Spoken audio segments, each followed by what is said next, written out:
Good morning, everybody. How many of you here in the crowd are business owners? Please raise your hand. Okay, not very many of you. How many of you business owners would like to make a difference in your community? Okay, some. Well, Jumpy G. Willigers, do we have the solution for you? I'm Chico Guerra, and this is, alrighty. And I'm an accounting major here at Corban University.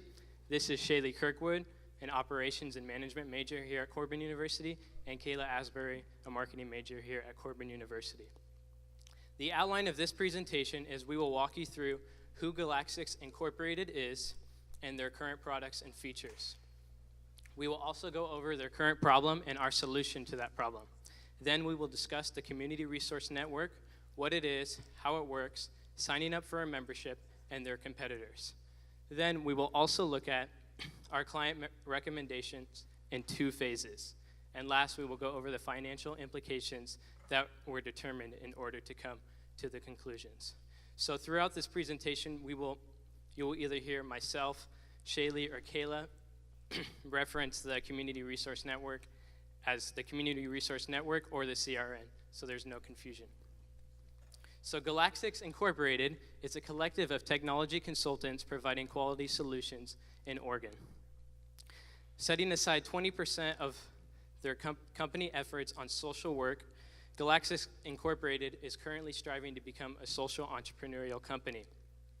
Galaxux started in 2003 by business owner and our client, Wazi Khan. Galaxux, our client hopes to increase the efforts of his company to meet the social needs in communities, first beginning in Oregon and then extending their services internationally. So Chaleigh, can you discuss the main products and features of Galaxux? Thank you, Chico. So Galaxux currently offers 3 main products to their clients as software as service products. As you can see, the 4th one listed is the Community Resource Network, which will be launched this summer. They provide their products to their customers on a contract basis and are very customer-centric, and they want to provide their clients with a fixed, low cost. Galaxux came to us with the problem of needing a business plan to help launch the CRN, and they wanted to focus on their target market and their pricing strategy. We provided our client with a business plan that does include all 3 of those, as well as the recommendation of rebranding Galaxux Incorporated and developing a CRN marketing strategy. I will now hand it over to Kayla, who will go over what the product is and how it works. Thank you, Chaleigh. So the Community Resource Network is an online application that allows people to help people in the community. This is done by providing an online platform that enables organizations to come together to meet donation-based needs. While I was a barista working through college, I was given the responsibility of coordinating donations for my company. This involved that I call local organizations, ask them what their donation needs were, and then offer extra free merchandise or free coffee. I was putting in extra hours on my busiest seasons, coordinating donations while maintaining my regular responsibilities as a barista. If I could do it over again, I would have loved to use the CRN.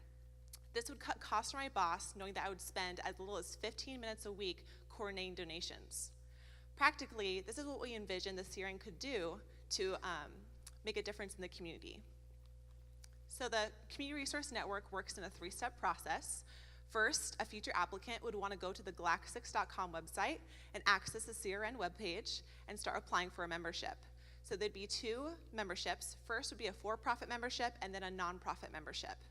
If you were a for-profit organization, you would apply for a for-profit membership.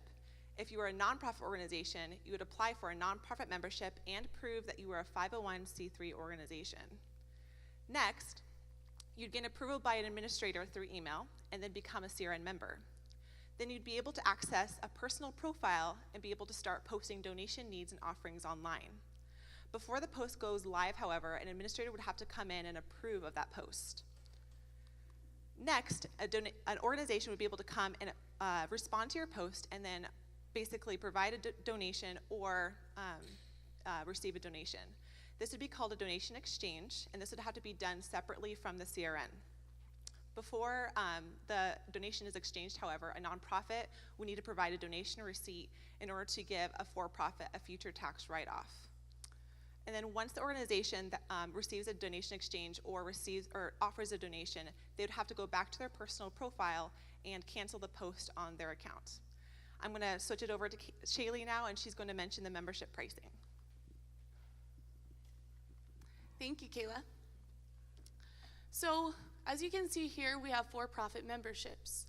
What is the value for them? Not only will they gain significant promotions through the CRN, but it'll also boost employee morale from the inside out, and they'll gain significant community support. An extra added bonus, like Kayla had mentioned, is the tax write-offs for these contributions. We suggest that the pricing strategy for this membership is $180 a month on an annual contract. And if I can draw your attention to your right of the screen, you can see here with the CRN membership, it significantly reduces the cost associated to labor for seeking places to donate.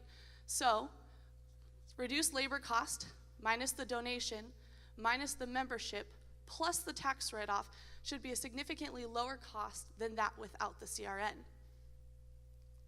Nonprofit memberships, on the other hand, will receive benefits through connecting with other donors, as well as establishing a local network with the other nonprofits and for-profits in the community.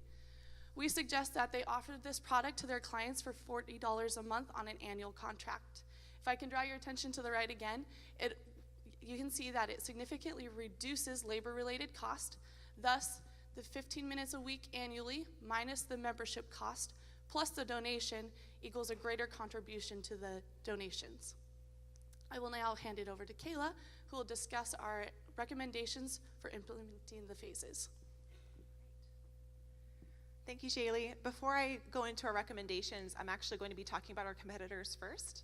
So looking through the competitors in the online giving market, we established that there are 3 organizations that are similar to the CRN. So out of these 3 organizations, we found that GuideStar was the only nonprofit organization that charged a membership fee for its services. We established this pricing window as an accurate estimate to what a membership fee should cost for the CRN.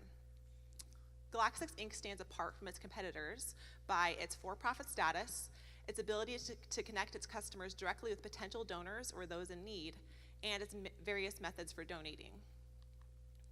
So to launch a CRN successfully, we've established a 2-phase marketing plan. Phase 1 starts in June 2017, and the focus would be rebranding Galaxux Inc. This involves hiring a marketing team, being able to establish the CRN as a marketable product, and recruit early bird commitment memberships in August of 2017. Phase 2 would start in September 2017 with launching of the CRN.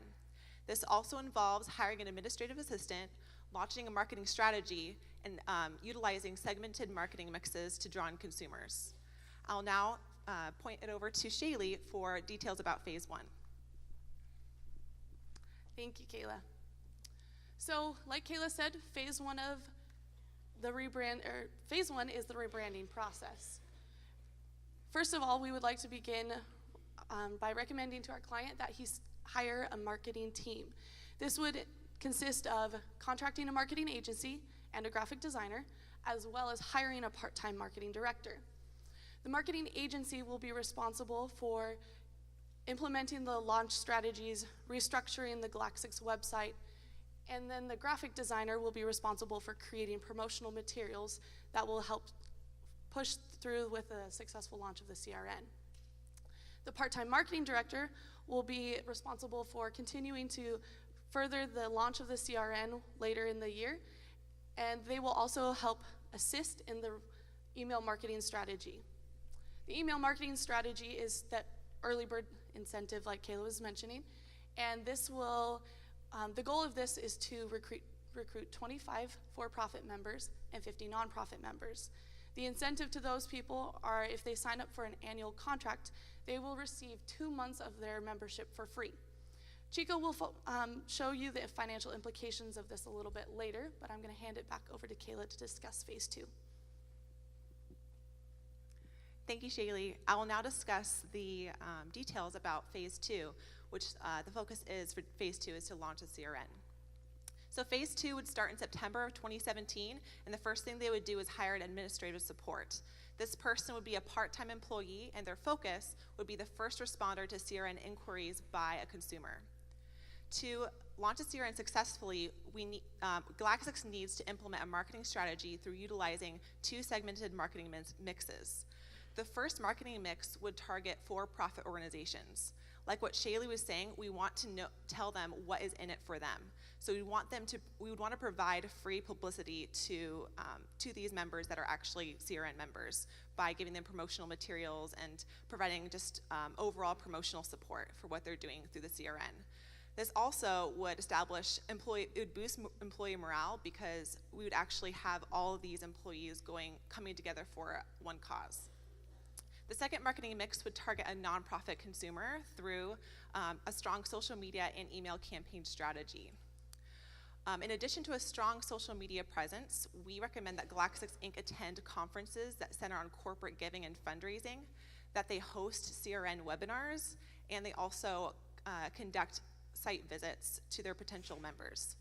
Once the launch is completed in the first month, we recommend that Galaxux Inc. comes together to create a marketing analysis to report to upper management for end-of-year sales. We'll now go into the final implications of our plan with Chico. Thank you, Kayla. So in the following charts and graphs, revenues and expenses were projected by our client and based on his experience in the industry and any research we performed in order to come to the following conclusions.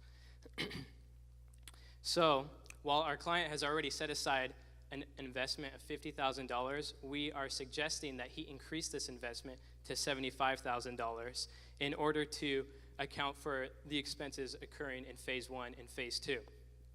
We think that he's going to need the $75,000 in order to pay for those expenses before he starts generating a positive cash flow. So really, as you can see here, he's not generating a positive cash flow until the month of January. And how did we come to that conclusion? Well, let's look at our sales forecast. So we think that this is the case because it starts out slow in order to get marketing and awareness of this product. And by September, you can see that it starts peaking up right here. And based on our research, we have estimated that for every for-profit company, there will be 2 nonprofit companies. So based on our research, we predicted that there'd be 10 for-profit companies a month and 20 nonprofit companies a month. And so by May of 2018, you can see that there'll be projected about $110,000 in revenue sales, while for nonprofit memberships, there'll be about $49,000 in revenue sales, totaling about $159,000 in the month of May of 2018.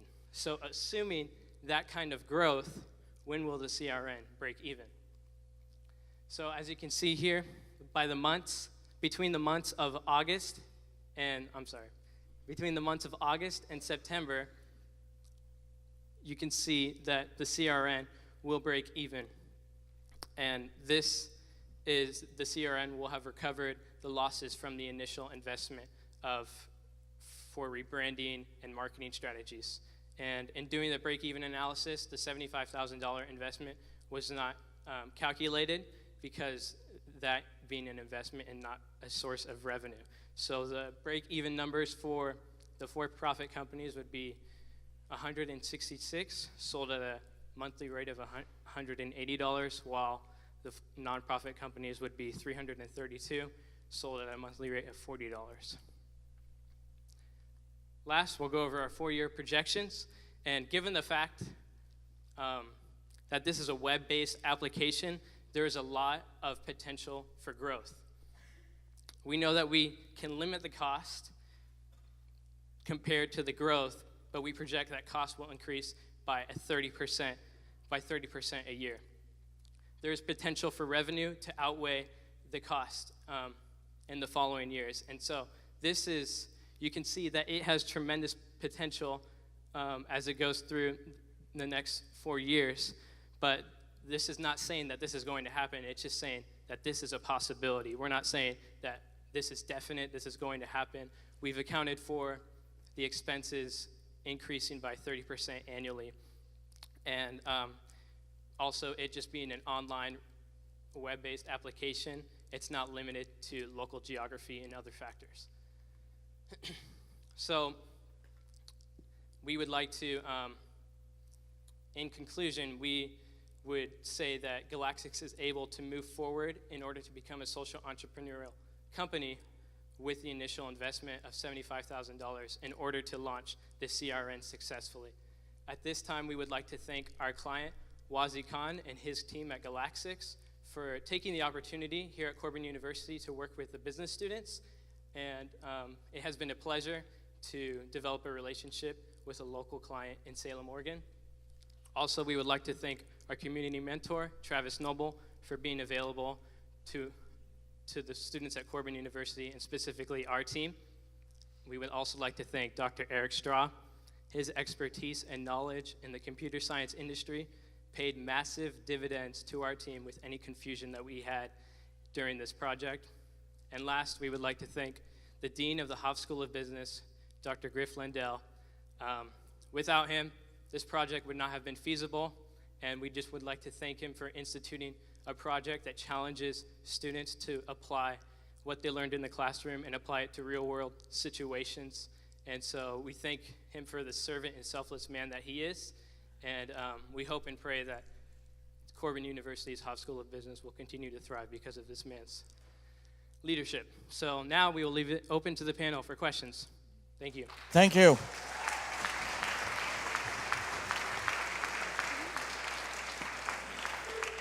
I saw that hand. Okay, I heard what you said about your break-even analysis not including the $75,000 because that's an investment.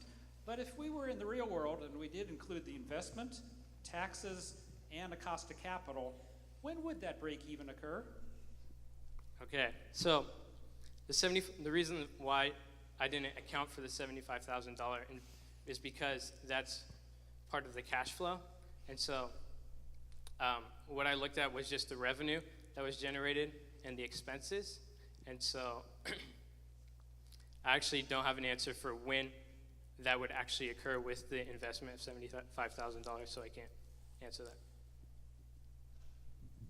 At the beginning, you defined part of the reason you were doing this project was to determine the target market. What market research did you do to determine the size and the acceptance of both the model and the pay point for both the nonprofits and the for-profit companies? Thank you for that question. Actually, Galaxux Inc. has been doing a beta testing with Marion County for the CRN. So we've been monitoring that progress. It just started. So the first 2 weeks alone when they started accepting memberships, they had like 85 nonprofits sign up, but they were doing a free membership at that time. So this is a new product to them. They're trying to test it and see what revenue it could bring. We're trying to take it outside of a government agency at this point and make it an actual company, like or a product for Galaxux Inc. So we were able to look at all the nonprofits in Oregon. We're trying to just target them within the first year at least. So we were looking through the regions, just looking at the poverty rates, how many nonprofits are at work in certain regions. So we do have a marketing strategy in our business plan that targets certain areas and what nonprofits are there and what for-profits would also be there to exist and help. Jonathan? You had mentioned a couple of times of hiring on some part-time staff. Was that included in the labor costs of your expenses? And if so, what did those numbers actually look like? Yes, that was included. I don't have those numbers off the top of my head, but based on the research, we projected that personnel would work about 60, 80 hours a month, paid at X amount of dollars. I'm not sure. I don't have those numbers off the top of my head or in my notes. What led you to determine those hours and those numbers, and what salaries did you choose to kind of come up with that number? So to answer your question, we decided Closer. we determined those hours based on the amount of time that's being currently put into the beta testing.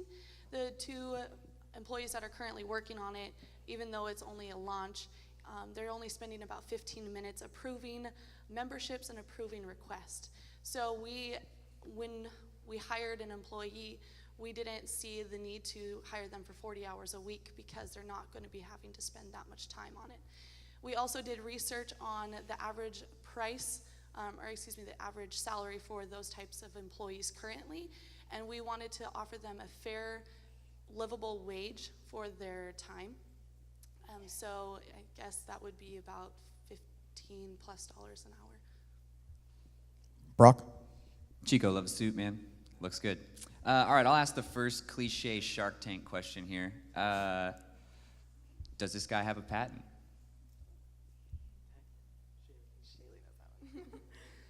He does not currently have a patent or licensing for the name or for the logo. So it can be replicated by anybody? Yes, and we put that in our plan, in our operations plan, for him to immediately take those actions to get the name, the logo, and the brand patented, licensed, etc. And those costs are in the financials as well. Okay, great. Yeah. And then phase one, are your numbers based on financial or just an educated guess? For the Your gold memberships? Yeah, you have phase one and you have phase two. My first question is, is that based off of your financial numbers, or is it an educated guess? And then what is the time gap between phase one and phase two, and how does that factor into your break even? Okay, I'll answer the first part. Okay. So the goal of the two memberships, the 25 for-profits and 50 nonprofits, was an educated guess based on the product launch that he did with the beta testing in Marion County. So we found that between the marketing implementations that would be at the very beginning with rebranding and remessaging, that it would be feasible for them to obtain 25 for-profits and 50 nonprofits. And then Kayla's going to answer the second part of that question. And you were talking also about the sales forecast, about just the 10 each month. That is also an educated guess as well. Yeah, we're just trying to give a very conservative number of just how many memberships we want to hit per month. Jonathan? So often for us, it's to do with what you're not saying, as well as what you are saying. But this project, there were a couple of things I didn't fully understand. One was, what is the likely impact of actually doing it in terms of donation exchange, which, obviously there's got to be a purpose. It's got to work for everybody in terms of doing that. Secondly, with a software approach, I wondered how you justify the 30% per year rise in costs. And then thirdly, this could be an Uber, an Airbnb, because it's workable globally. It could be anywhere in the world. Did you examine the impact, or was there any demographic kind of approach? Well, first off, for your first part, just the importance of this is we believe that specifically in Oregon that there is a huge market demand for corporate giving. I mean, generosity is a new marketing. It just happens a lot in the Oregon area. So right now we're just targeting Oregon, just nonprofits and for-profits. The only geographic marketing we were doing was we were analyzing just through government websites and just articles about recent social or corporate giving trends, about the basic trends that are going on with each county. So Multnomah County has over 3,000 nonprofits that are registered at least. And so we want to be able to target those counties first that have the most nonprofits. We found that more higher income counties though had more nonprofits as well. So we would want to be able to establish a membership for for-profits and nonprofits in those regions before tackling some of the lower income counties in Oregon. Second part of the question was the 30%. How was that determined? That was determined based on our clients' experience in the industry, and we took we worked with our client and looked at existing numbers in his existing businesses and applied it to the cost increasing year by year. Third part? Do you want to remind us? Do you want to remind us of the third part? Yeah, just, you know, did you look at all, because this is so software based, it could be anywhere in the world that, you know, this had take up. So because we were only looking at the first 4 years after the launch, we didn't analyze a global scale quite yet, because we do want to establish this product and get it public and known in the Oregon area so that it can spread quicker once it is launched globally. Our client is currently looking into what that would look like for him financially and marketing-wise, how that would look to launch on a global and maybe an international scale. So it is being considered. Yeah. Ken? Very interesting concept. And for the for-profit membership, they pay a fee per month. And the goal is for that for-profit to identify a nonprofit they would like to give additional funds to. The membership fees are really just supporting the host here. Yes. And are there any success stories thought of where you have the memberships and some donations that were given? Is there a way have they thought that through yet? So eyeballs could get on the for-profit companies to see what type of things they're supporting, and which might lead to revenue for them from people that, you know, want to look at the website. Right. Rather than just for-profits and nonprofits looking at the website, perhaps it would be more of a social media interest that would attract interest for the for-profits that are engaging in their community, and people might want to support them. Right. Yes. You have 2 minutes to give an answer. Okay.